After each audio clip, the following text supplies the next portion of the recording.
Hello and good morning, Menopause Chicks community. This is Adera. I'm just going to wait and see if this is working because hello and good morning. Because this is a whole new setup that Facebook has done in regards to going live. So this is a whole new world for me, but I think we are good to go. So good morning, everyone. I hope you are enjoying this hump day so far. It's a hump day. It's the middle of the week. Did you know? Or are you not keeping track of the days? I wanted to talk a little bit about how the benefits of meditation, oracle card reading, and journaling can really help with your mental and emotional well-being.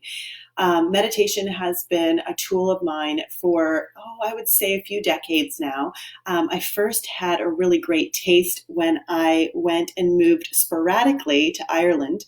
I was chasing a guy that didn't exist, but in my 20s, I saw the movie P.S. I Love You, and Gerard Butler plays the man hunk in that. And I thought all Irish guys were like that. So in my ignorance, I packed my bag, moved to Dublin, got there and realized all the guys at the time were toothless, wore tracksuits, and had heavy drinking problems. So it wasn't exactly the experience I was hoping for. I was really looking to find love.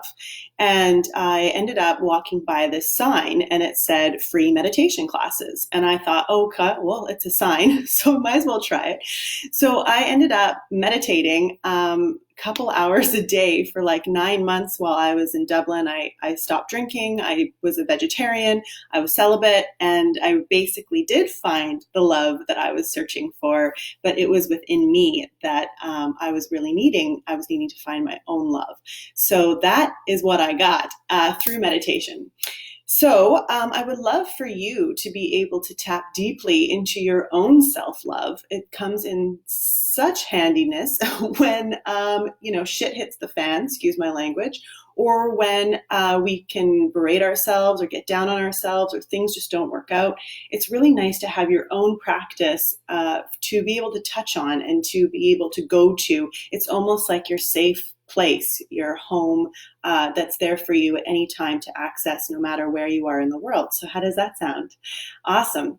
So basically, meditation is a single point focus. It's the idea that you're able to allow all of the chatter and mind screwing that you do in a day to just settle down, to not interfere with the single pointed thing that you might be focusing on. So the 5 ways that I've learned to meditate that I really enjoy. The first one, when I was in Ireland, like I mentioned, we did a lot of candle gazing. So we would stare at a candle, I know, right? For, an hour probably. Last night for the pink moon meditation, or the pink moon, full moon ceremonies that some people were putting together, I actually ended up having a bath and I was doing my candle gazing meditation through that.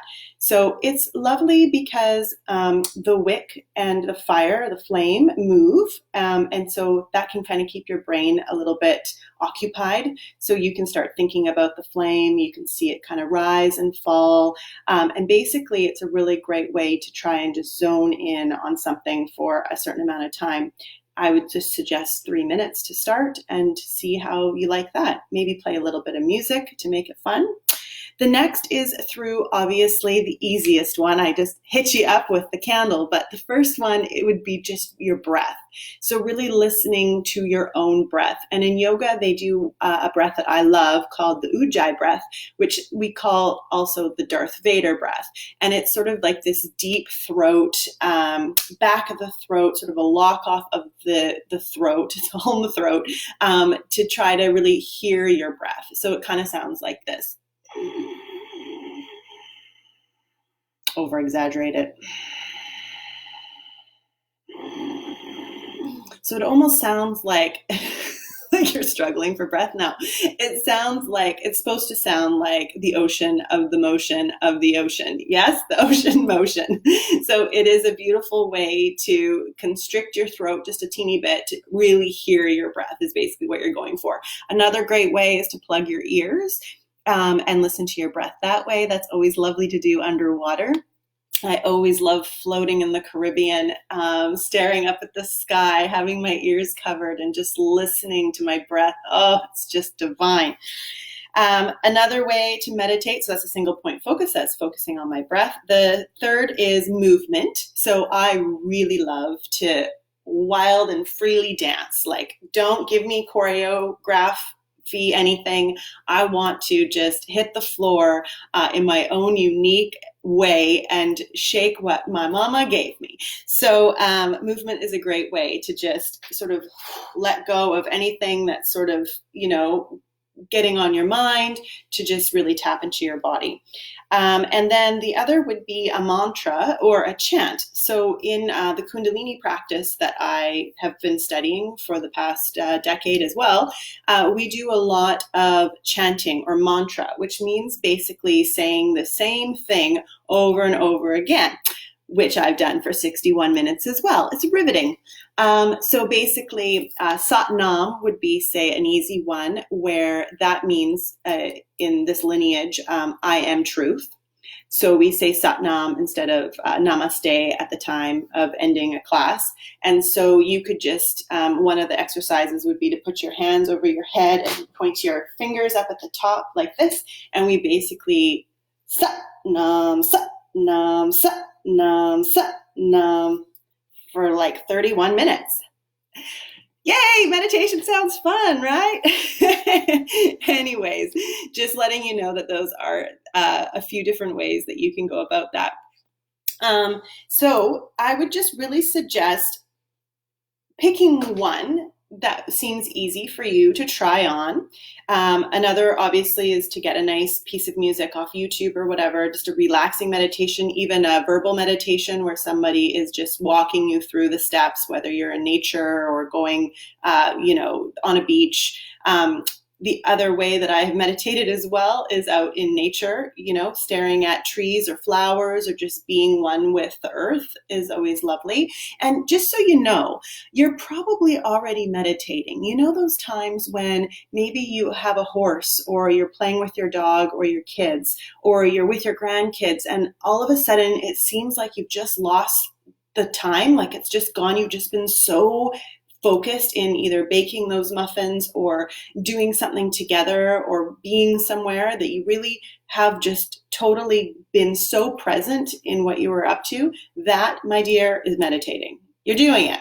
So basically, the idea is that we can really shut down the chatter in our minds, really focus into what we're doing and be in that moment. And the benefits to that are incredible. First off, when you start to see yourself getting heightened in your emotional state, you're able to see yourself sort of as a third party, as like, oh, why am I reacting this way? It's like you've given yourself permission to have another voice in your head. Also, you react less. So a lot of times you're able to pull yourself back and think before you speak, which has been a challenge for me through my life. Also, you're able, like I mentioned, the weather within you. A lot of times we don't ask ourselves why we're feeling the way we're feeling. And so it's really cool to be like, oh, whoa, like Adera, what's happening in here? Like, what's not in a judgment way, like it's not okay to feel, but what am I feeling? How do I feel in this moment? What's causing me to feel these things? They're all amazing questions to start asking yourself. And that would bring me in to topic number 2, journaling. So I wanted to say that, for us to become conscious human beings here at this time, it does take us to be conscious. You know what I mean? Like, that makes sense, right? So with us rushing around and doing all the things and running at, 100 miles an hour as we've been doing day in and day out, and not really taking a lot of time to stop, just think, come to center, which is being present, like Shirley said, and meditating, same thing. We just are causing a lot of twirling and whirling, and we're kind of missing out on the point, I think, of being here. And I think that this time that we're in right now is a beautiful opportunity to gain these skills, to really learn how to quiet our being. to come to a place where we can really listen to something at another level than that constant buzz that's happening in our minds. It's like dropping down another level or another or another. And actually, as you drop, it's like the frequency raises, but the energy is softer. It's stiller. And there's a lot of amazing, powerful wisdom there for you to hear and be in one with. So that's what I call sort of your divine intelligence or your higher self. It's funny that it comes from dropping down, really like grounding in, slowing down, allowing yourself time to listen to other voices besides the ones that are running rampant in your mind, and almost hearing what your heart has to say, what your other areas of your body have to say. There's a whole chakra thing there as well, that they've got lots to your energy fields in your body, what they're storing, and what's happening at their level. So that's just another level. And then you can crack open another level, which is, who you are in relationship to the earth or to your family. All of these things, which all come by dropping in. So that is the benefit of meditation. Plus you find your inner home where you always go back to when in need. So journaling. Journaling for me, for my entire life, has been a savior because, funny, it's neat to look back on the things that I've said like 10 years ago and be like, wow, that's the place I was in? I have really grown. My thought process, and sorry about the light here, the sun's just hitting me all beautifully, but I've got a bit of a shadowy thing going here. Sorry about that, guys. So I was just saying, yeah, journaling is such a cool experience because you get to see how far you've come emotionally and mentally. The things that I thought and the way that I thought was totally different than I think now. And it's neat to sort of document that. Plus, it's kind of cool to reflect back at things that you've been through, experiences that you've had that maybe you've recognized that, hey, you really have this gift and skill now because of that. So it was actually a real blessing that you had to go through such a hard period because it really made you stronger coming out the other side. So 3 things I was just going to say that are great to journal on if you want to journal. That would be things that you're feeling. So in a moment, being able to reflect back, grab your journal, and write out the things that you're feeling, even in a moment. Things that you want. So a lot of times we write the things that we desire, the things that we want to bring into our life. It actually does help the universe manifest that for you because it hears your call and it starts to work its energetic magic to bring you what you need, especially when you're calmed down and you're open to receiving. And also things that you're grateful for. It's really magical when you can really, really, truly, humbly be super grateful for the little things that you have, or even the big things that you have, that really make your life something special to you. And the more that you're able to see that and really hold that energy and that frequency, it truly does bring more awesomeness to your life. It brings more of the things that would really light you up and make you feel good because you're in a feel good state. So feel good attracts feel good. It's that whole energy exchange. So yeah, I think through your life, if you grab yourself a beautiful journal, something maybe that speaks to you, that maybe is lovely textured and has a nice pen, it might encourage you to write in it. Of course, you can put sort of like your day and do a bit of a diary situation. But for me, a journal has been so helpful for, like I said, when my emotional state was really raised and I didn't know how to deal with those feelings, or I was having feelings that I didn't know how to really express, or be something in my moment or something in my life was so overwhelming, like it was a breakup or something just tragic. It's really lovely to look back on those once you've moved through. And then thirdly, any aha moments, for yourself where, you felt one with God or one with love, and it just, same thing, by the way, where you're able to just, you really were tapped in and you had this moment of clarity and this aha for yourself. And wow, that is so great to be able to write that down and ruminate on that a little bit and really feel that and be in that instead of just going to the next thing, just moving our brain to the next little thing that comes to mind, like making dinner or got to get the kids, really kind of hanging out in a moment. So next on the list, I'm almost done, guys. We're just getting out to the oracle cards. Oh, snap. Yes. Okay. So basically, oracle cards have been such an amazing gift in my life. Basically, I've used them for two things. One is, like I said, if I'm going through a really rough patch or I really need some clarity or some guidance around something that's happening right now, I will go to my deck and pull a card.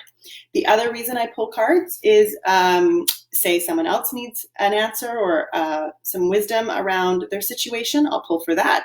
And the third reason is I really would like a prompt or something to take my focus for the day. So I have like a question like, how can I best be of service today? What is it that you really need me to know today? What is it that you would like me to really think about today? So I'll use my cards for that as well.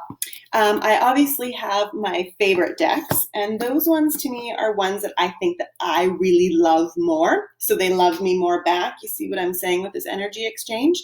I was actually going to say if anyone would like some cards, I could potentially give one of my decks away. I'll think about that.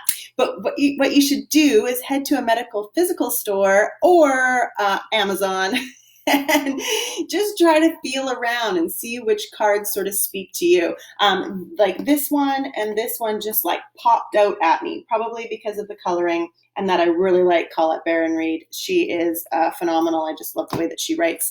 So yeah, you just find something that speaks to you, honestly, and those are your cards. So let's get card pulling.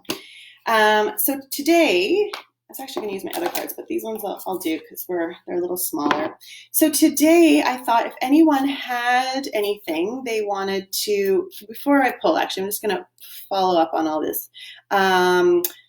So Menopause Chicks, hi, Shirley says she wants to journal, but sometimes it scares her. Does that make sense? Absolutely, because you're putting your truth down on paper where it's going to live forever at that moment in time, right? So the cool thing about our truth, and you'll hear that a lot in spiritual talk, is it changes all the time. So your truth today may not be your truth the next minute, like how you've changed your mind, whether you want coffee or tea.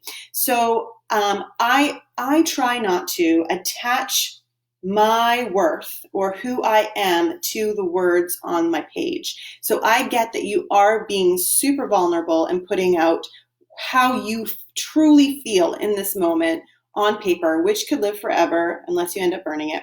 And that's kind of neat. Like I said, I really love to reflect back on that because I can see how far I've come. And it also is a neat sort of mirror, I suppose, back to yourself to see sort of where you really are at. It's like really speaking truth to yourself in that moment.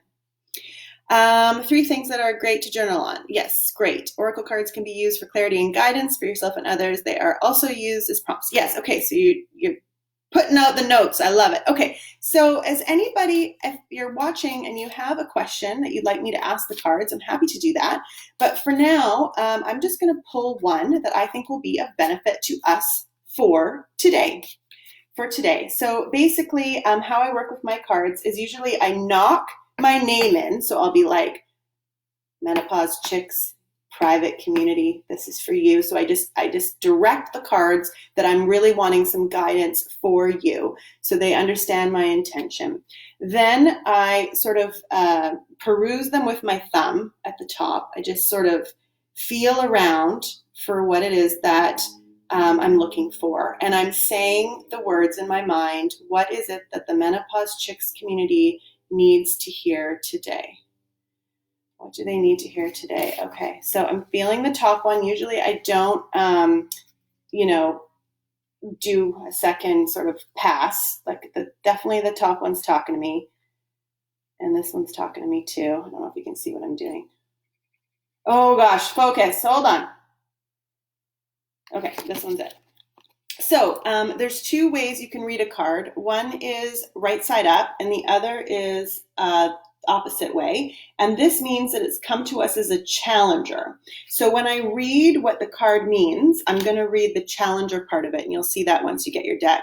So this one's called the Well Watcher, if you can see this here. And this means wisdom and the power of divine. Ooh, weren't we just talking about that?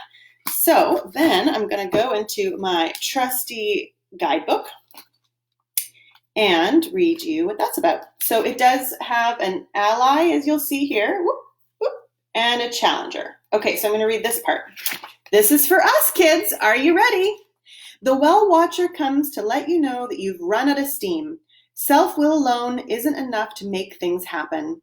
All cannot be yours at this time. If you feel you're going nowhere, it's because you're meant to stay put. Willfulness can lead to your becoming like a bull in a china shop, creating havoc as you push forward. Remember the sacred creative source of the water in the well. Drink some, be still, and contemplate the true origin of power. It isn't you. So drink deeply of the wisdom of the divine and listen to the beautiful music playing through your life. When you've made conscious contact with your higher power, you can move forward again, replenished and renewed. This is also an important time to restore harmony in your relationship, since you may be temporarily out of tune with one another. If there's a power struggle between you, remember that only the divine has true power, and you won't feel the need to struggle anymore.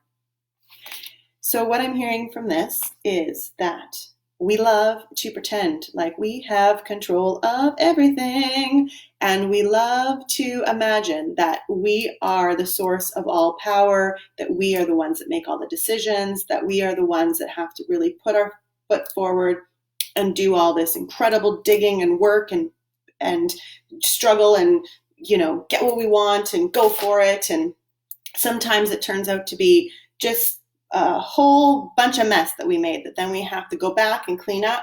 And sometimes it just makes you feel like you're in all of these different areas. You've got all of these pots and you've got a hand in each of them, and you feel like you're going to go crazy because you've just got way too much going on. And all that has happened because your beautiful ego mind has you running in all directions because it thinks you need to keep up, and you don't. You just need to calm down and slow down. So basically, it's asking you to do these meditations, journaling, and oracle card pulling, really sitting deeply, going to those other levels that we spoke about, and resting, okay? This idea of resting and being still for a minute, not needing to do anything. And from there, feeling like we've gotten sort of that. So if you think of the divine intelligence, whatever and however this all was created, you, me, the planet, the stars, the sun, okay? Did you create the sun? No. Did you create the planet? No. So calm the F down. You are not in control here. So we are, though, a part of that, yeah? So obviously we're all connected. It's learning how to tap into that connection, and then from there be able to make decisions and work with our consciousness and our higher power, which is something we're able to elevate when we do the deeper work, and then create from that place, come and step out from that place, but to really humble ourselves and to allow ourselves a moment to breathe and be patient, that everything that we want is not going to happen right now for us, and that is perfectly okay. There is a divine timing, there is a divine way that this all is working out, and all you need to do is trust. You just need to trust that. And let go. Let it flow. All right, guys. That is my session. I so enjoyed that. Oh my gosh. So, what I would love to do for the Menopause Chicks community only, if you watch this video and you thought, oh gosh, Adera, she is great. I love her. I want more of her in my life. You can book me for a 30-minute Zoom session. We will pick a card out of one of my trusty decks here. You will express and explain to me some struggles you might be having or some things that you would really like answers to. We'll narrow it down to the one that we really want to focus on in that session. We'll pick a card. We'll read the card. I'll talk about what I heard from that wisdom that came through that's specific to you. And you can parlay a little bit about how, you can work that into your life and what it is that you're going to do now. And hopefully you'll have an aha moment. I'm happy to give you some homework in regards to some journaling prompts and meditation that you can do on your own. And I would love to just give that to you for a very low price of $15. So $15 would be the donation to myself for that. Maybe there's something there that I can give to charity. I wouldn't mind doing that as well. But a half an hour for $15 for you would be lovely. So I will put the link below in this live, and you can book it there or in the description as well. But you know what? This was just so lovely. And honestly, if you have any questions or you'd like some more guidance of great music to listen to or a good mantra to get or whatever, I have a ton of stuff on my YouTube channel, and I'm happy to direct you to someone else or something else as well if you're ready to go down this journey to your deeper knowing, your inner wisdom, your divine truth, which is in you, hanging there, just waiting for you to really connect with and find that home. So thank you so much for listening. I hope you have a wonderful day. And thank you, Shirley, for having me in your group. Bye for now.